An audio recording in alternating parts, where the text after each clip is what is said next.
why would you sell into the spot today when in 12 months there's a good chance you can sell it for $90 or more? So that too, I think, is going to help the U.S. producers and producers maybe like Global Atomic that are out of Africa and Bannerman too, and Govia. I think it's time that the utilities actually buy big pounds, because it's we've seen 50, 60 million pounds bought by non-utilities to kind of take it away from the utilities. That's a whole different situation than 2007. That's why this year is going to be the year. That's why we already saw 40 million pounds contracted in the first month. What did you notice last time around in 2007 that was different? Like, I guess you have to make a list of things, but how is the current uranium cycle different than, the previous one that you participated in? And now I'm talking mostly about, retail investing specifically. Yeah, well, what was interesting, I worked at the Millstone nuclear power plant at the time. So we had 3 reactors. One was shut down. And so one was going into a refuel. So what we would do is sometimes we take guys from engineering, put them out of the groups that needed support, so we had brought less vendors in. So for some reason, they put me in the fuels group. So when I was in the fuels group, that's where I learned about it, because I'd been doing stocks before that, mainly high tech stuff. So the guys were talking. They said, "Hey, listen, the fuel's gone from $8 or $10 a pound, and I think at the beginning of mid 2006, it was like, I don't know, 15." And they said, "Hey, we think it's going a lot higher." Then we had the Cigar Lake flood, but at the time there was a lot of things happening that are similar. I'll tell you, at the time, if you follow Australia. At the time, Australia in 2006, they started the year with 2 stocks that were uranium associated, or mid 2005. By mid 2006, they had 65 companies. By the end of 2006, they had 100. So what happened was the excitement about uranium was gaining foot because China was starting a build out, India was starting a build out. Mutual funds and stuff, hedge funds were starting to buy uranium. So kind of like today, we got the ETFs, we got SPUT. They're doing the same thing, except they're buying uranium pounds. But the excitement was pretty similar. And then what we had the Cigar Lake flood, which guaranteed that 18 million pounds of uranium were not going to come on the market anytime soon. But today we have similar stuff. We have, mines shut down. We have the big boys actively trying to lower supply with demand going up. So granted, the companies weren't as active in doing that, but action started happening when the flood. Then there was another mine that had a fire, and at the time too, don't forget the US and the world, they're all excited about uranium and nuclear power plants because global warming was a topical subject. It used to be global cooling at the beginning of the 80s. When I was a kid, that's all I heard was global cooling. We're all going to freeze. Now it's global warming. It's the same scientists. But that's what happened. It might be before your time.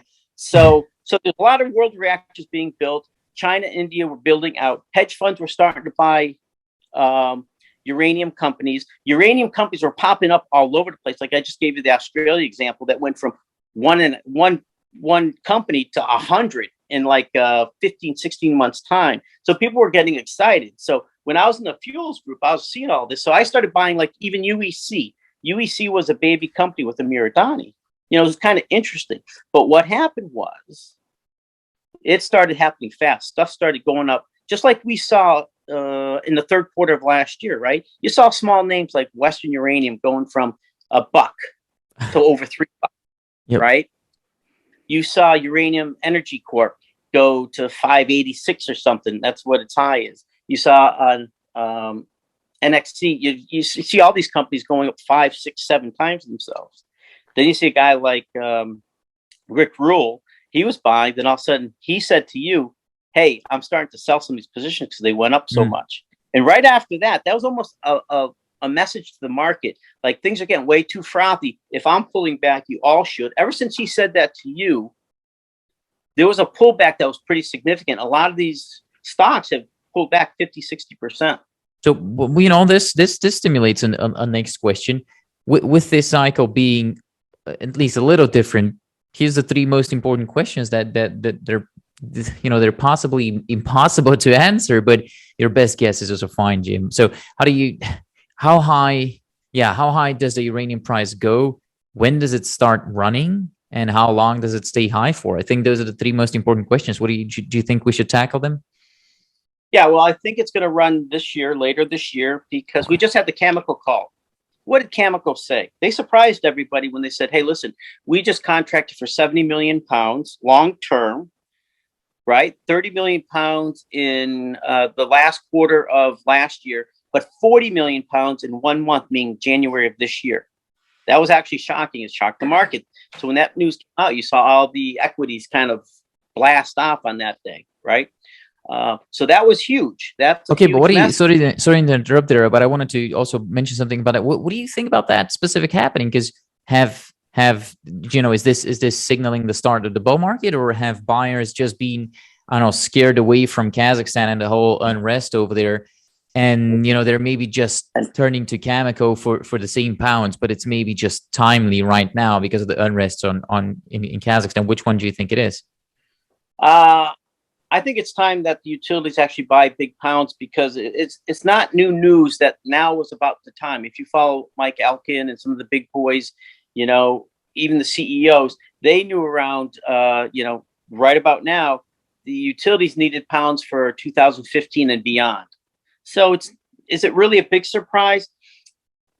I remember last year I said, hey, listen, in Q1, that's when the utility is going to start buying, because that's when they get fresh budgets. And last year, starting in Q2, that's when Spot started their buying. So they sent the message to the industry, hey, listen, it's not like before. Now, that didn't happen in 2007. So you have an active, huge buyer, because when they bought UPC, it came with 18.3 million pounds. Today, they have just under 46 million pounds. So they've been on a buying spree that nobody's ever seen before, and just for the reason to buy pounds and isolate them so the utilities can't get them. Then you see a couple of ETFs and even companies. This never happened too. In 2007, you didn't have UEC buying 4.1 million pounds off the spot. You didn't have small companies like Western buying 125,000 pounds off the spot. And there's a bunch of companies that have done that. So, we've seen 50, 60 million pounds bought by non-utilities to kind of take it away from the utilities. That's a whole different situation than 2007. And now you have ANU coming in from Kazatomprom. They're going to do the exact same thing. So it's kind of interesting. So, all right. So that was the first part of the question. What else did you ask? Yeah, I guess the three questions, right? When does it start running? Because yeah. So it starts running. That was the first question. That's what you said. And now, how high does it go? I think you're in the triple digit camp, right? Right. So the highest I saw in 2007, it went to $136.75 a pound. And it started when I started looking at it like at 22, but it was even cheaper before I got there. Okay. So I think if you adjust for inflation, that puts it at about $180. Now, I think personally, because there's a lot of reactors coming online, like look at China, they're going to build 150 new reactors. They got a fleet. Japan just started their 10th reactor, and they're going to start up to 33. So that means that any excess pounds, they're really going to start keeping. France just mentioned they're going to build new reactors. I mean, it's the answer to global, the global question on clean environment. So I don't think there's a way you can stop it. I don't think there's probably not going to be too many significant accidents like there used to. So I think it's going to start. It's already started. I think now the rate on how it's going to go is interesting too.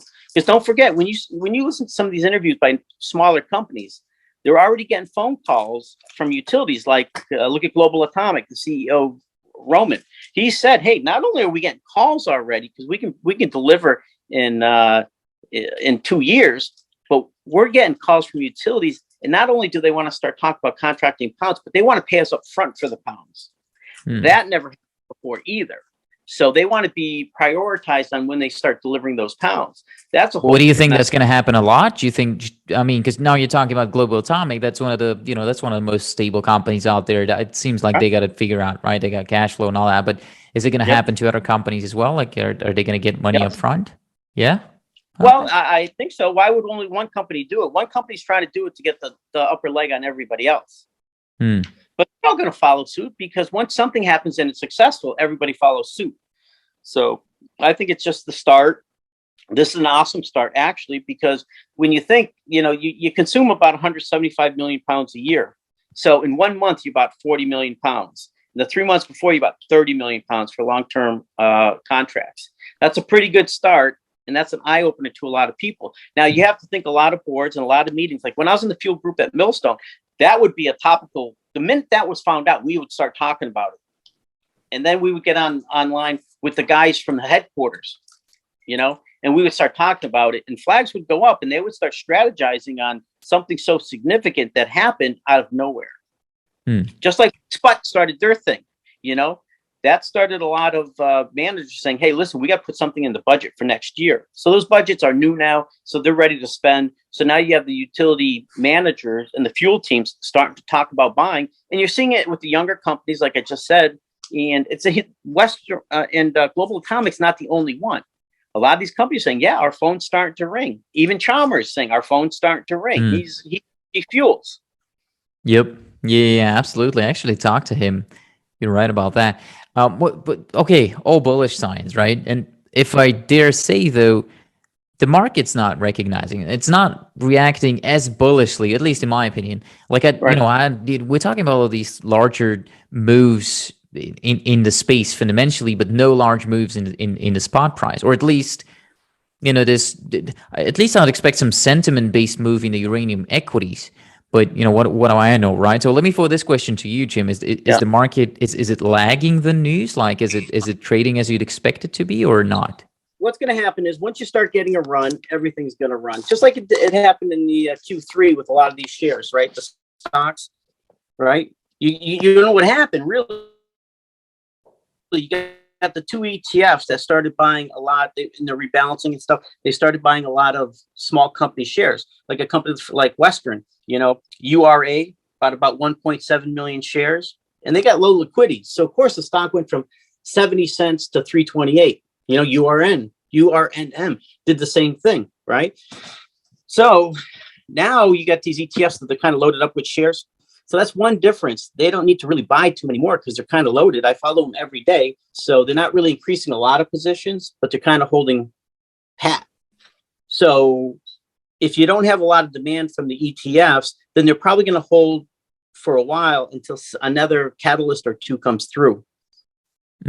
And the way I understand it, General, I understood it from what I have spoken to some of the uranium CEOs like Roger Lemaitre, Mark Chalmers, Jeff Glenn, as you said, Ross McElroy, and others. Really, they've told me that the nature of the uranium game, the nature of the uranium pricing is just explosive because nobody, like no utility, wants to be the first to sign a long-term contract, but eventually somebody has to because they run out of.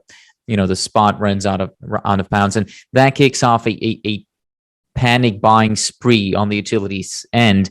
And in a very short period of time, that pushes the price of uranium much higher. That's what they tell me. So, is your experience, Jim? Is that true, or is it is there a way that utilities maybe this time are going to secure their pounds for the next decade without bidding up their own price? How is it going to work? It's interesting to say that. Now, what really happens is with utilities, budgets come out January 1st. Okay. So if they don't include a big increase for expected fuel costs through that year, very little is going to happen. But what stirs new money is the first of the next year, which just happened. And you see Cameco, because the fuel teams are smart. They know what's happening out there, right? So as Sput was doing their thing, surely they're going back to headquarters saying, hey, listen, next year we got to put some money in the budget because there's so many factors out there that are occurring that we better start thinking about buying fuel. We don't want to be the last one on the bus because they're not stupid. When people say, oh, one buys, then they all buy. No, what kind of happens is the budgets are out there. And through the year, you see a bunch of things happen. Like last year, Sput started out of nowhere, right? You saw a lot of companies start buying pounds and put them away. Okay. But the budgets were already out, so they couldn't really do a lot.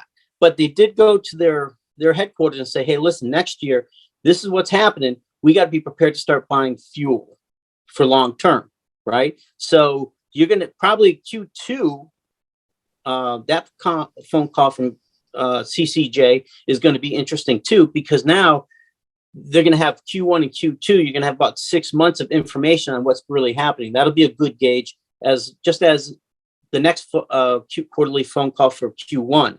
They gave us some hints on what happened in January, But what happened on the balance, like right now, is going to be really, really telling. So what happens is the utilities get fueled with money at the first of the year. That's when they can spend. So that's why they kind of tend to do the same thing at the same time, in my mind. And don't forget, too, there's a lot more risk. Utilities don't want to buy a lot of fuel. Like in the US, here's the main reason. The average reactor age in the United States is about 42 years. That's an old reactor. And let me tell you what happens to old reactors. Old reactors need a ton more maintenance because we have programs like EEQ.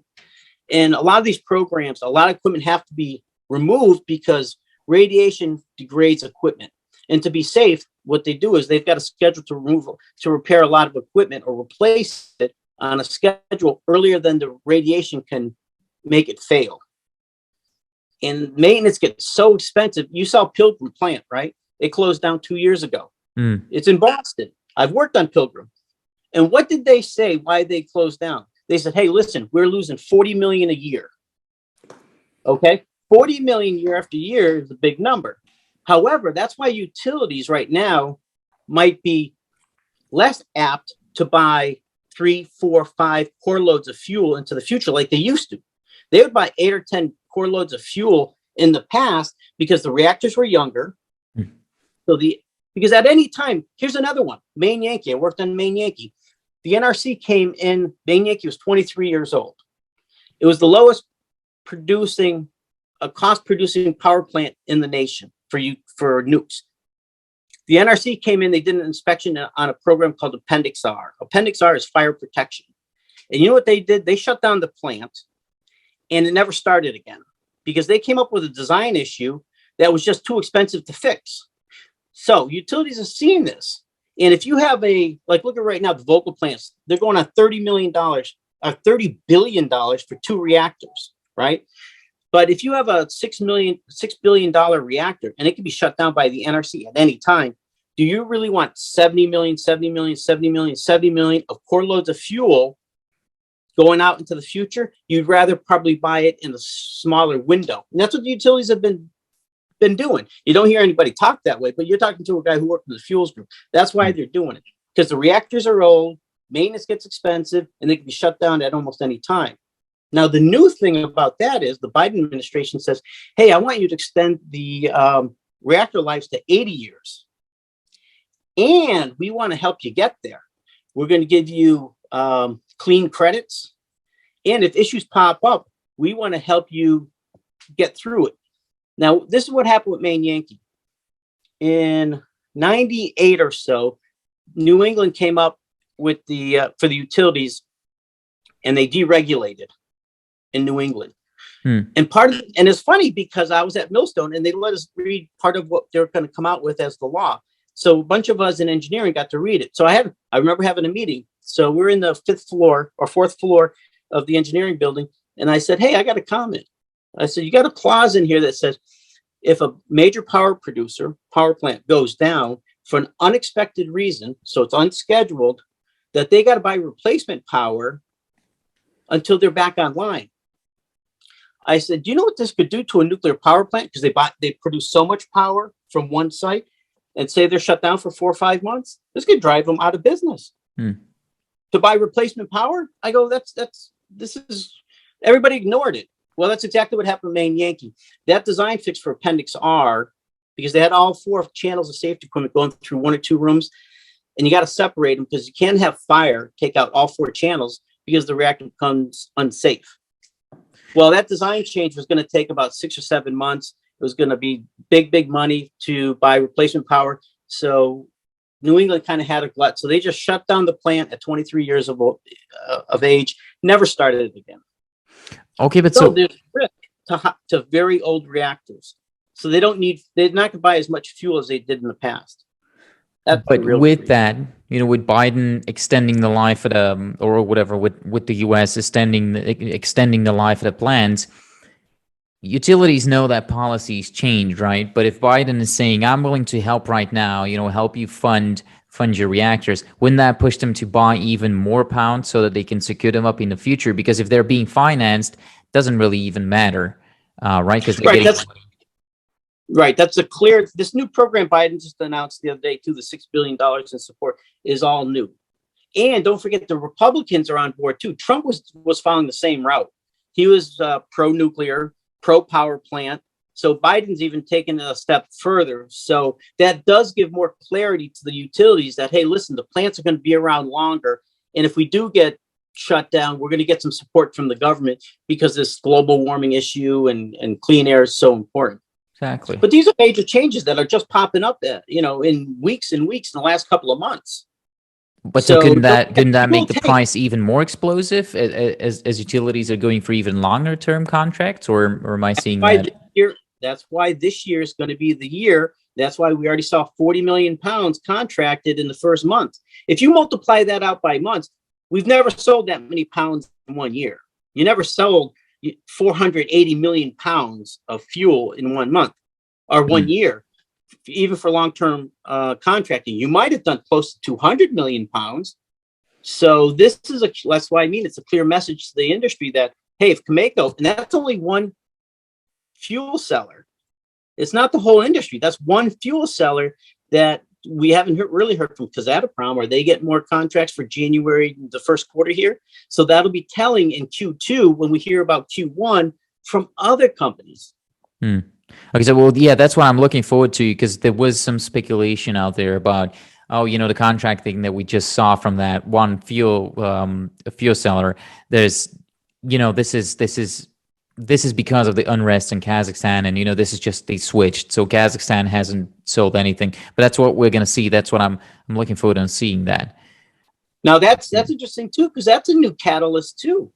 Up until now, for the last 5 years, utilities felt comfortable buying Kazatomprom fuel because there really hasn't been any unrest. But they've been dependable. Now all of a sudden we have a red flag. Hey, maybe they're not so dependable.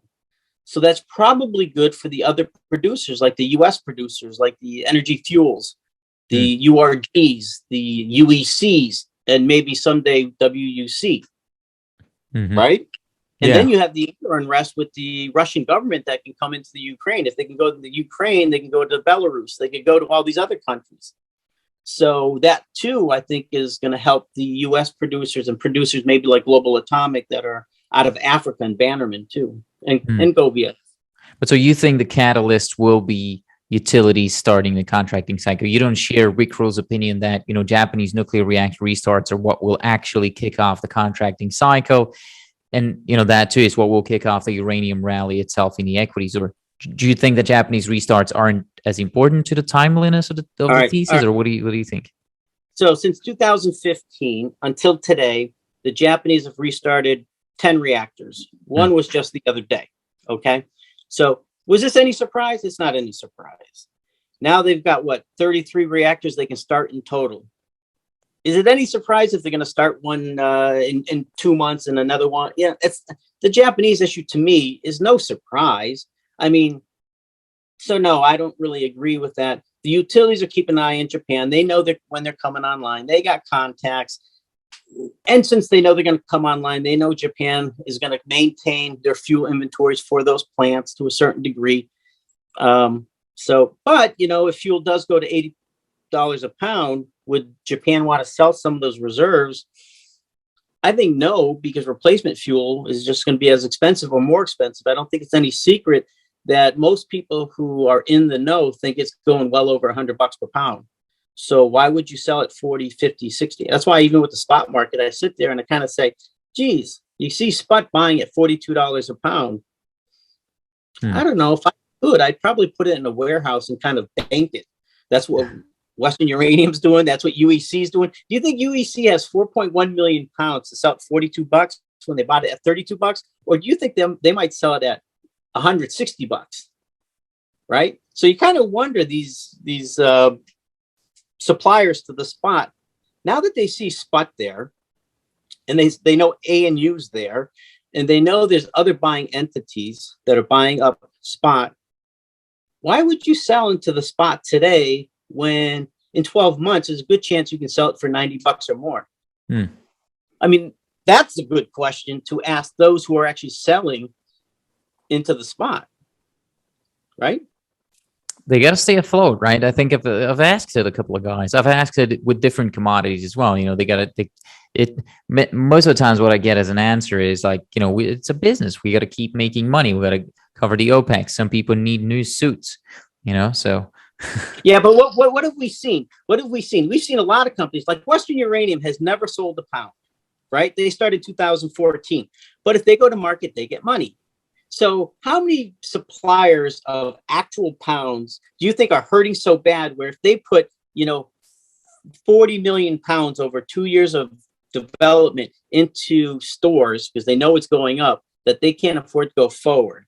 I mean, right now, the market is supplying even those who don't even create a pound all the money they need, right? Every company has done private placements.